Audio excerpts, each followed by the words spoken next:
ഭൂമിയിൽ നിന്ന് പോന്നപ്പോ ഞാൻ വിചാരിച്ചു കഷ്ടപ്പാടും തുരിത്തൊക്കെ തീർന്നു. ഇതിപ്പോ അവിടത്തെ കാട്ടി പിന്നെ എത്രയോ കഷ്ടപ്പാടാൻ പെട്ടെ. ഞാൻ കാലിനെ തേടി നടക്കണല്ലോ, കാലിനെ എവിടെയാണോ പക്ഷെ മരിക്കണ്ടായിരുന്നില്ല. പണ്ടാറല്ലേ ഞാൻ കാലെന്നെ സ്വർഗത്തിലേക്ക് എന്നാ കൊടുന്ന് കേട്ടി. ആ നരകത്തില് കണ്ടില്ലേ കോഴി, ചിക്കൻ, ചപ്പാത്തി, പൊറോട്ട എന്ന് കണ്ട എല്ലാ ചണ്ടിയും ചെറുക്കം അവിടെ ഉണ്ട്. കള്ള്, മദ്യത്തിന് മത്തി, അതൊക്കെ ഉണ്ട് ഇവിടെ. ഈ സ്വർഗത്തിലോ സാമ്പാറ്, മുരിങ്ങ വെച്ചത്, അവില്, തോരൻ, ഈ പുല്ലും അവിലും പോലത്തെ നാള് വെച്ചിട്ട് ബാക്കിയുള്ളവന്റെ മൂടുകളും ചെയ്യും. ഈ കാലിനെ അന്വേഷിക്കാൻ പോയതിനെ അവിടെ ആവും. ഞാൻ കാടും കാലോ ഒന്നുണ്ട് വായ ചങ്ങായി. കാലോ താൻ എവറോ സ്വർഗത്തുനിന്നൊരു പിടി വരുന്നുണ്ടല്ലോ. അപ്സരസുകളെ, കന്യകമാരെ, ഇവിടെ ആരും കാണാനല്ലോ.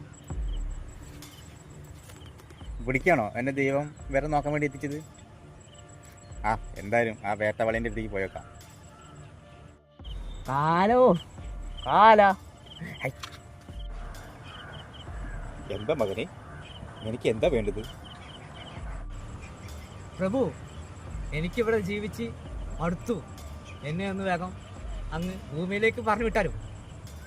എനിക്ക് സ്വർഗവും വേണ്ട നരകവും വേണ്ട. എന്നെ അങ്ങ് ഭൂമിയിലേക്ക് വിട്ടാലും ഞാൻ അവിടെ എന്തെങ്കിലും ഒരു ടൈപ്പ് കാണിച്ചിട്ട് ജീവിച്ചോളാം. എനിക്കിവിടെ മടുത്തു പ്രഭു, മടുത്തു. ഇത്ര നീ എന്താണ് പറയണത്? നിനക്ക് പകരം ഭൂമിയിൽ വേറൊരാൾ ജന്മം എടുത്തിട്ടുണ്ട്. ഇനി അങ്ങോട്ട് പോകാൻ അസാധ്യമാണ് മകനെ. സ്വർഗവും നരകവും ഈ ഭൂമി തന്നെയാണ്. നീ എന്തിനാ പാതി വെച്ചിട്ട് നിന്റെ ജീവൻ കളഞ്ഞത്? അതുകൊണ്ടല്ലേ നീ ഇവിടെ കഷ്ടപ്പെടേണ്ടി വന്നത്. ഇനി ഒരിക്കലും ഭൂമിയിലേക്ക് തിരിച്ചു പോകാൻ പറ്റില്ല. അപ്പൊ അങ്ങ് പറഞ്ഞതുപോലെ തന്നെ മരിക്കണ്ടായിരുന്നില്ല. കയ്യപ്പത്തെ കാണിച്ചു.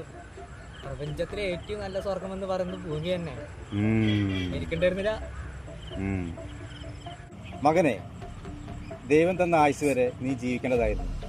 പക്ഷെ അതിന് നിനക്ക് പറ്റിയില്ല. ഇനി ഒരിക്കലും ഭൂമിയിലേക്ക് തിരിച്ചു പോകാൻ നിനക്ക് പറ്റില്ല. ഇനി അവിടെ എവിടെയെങ്കിലൊക്കെ ചുരുണ്ട് കിടന്ന് ഇരുന്നോ. പറഞ്ഞാലും ഭൂമിയിലും മൂഞ്ചി, ഇവിടെ വന്നപ്പോ മൂഞ്ചി. കാല കാലായി പോയി അഴുത്തർ തന്നെ.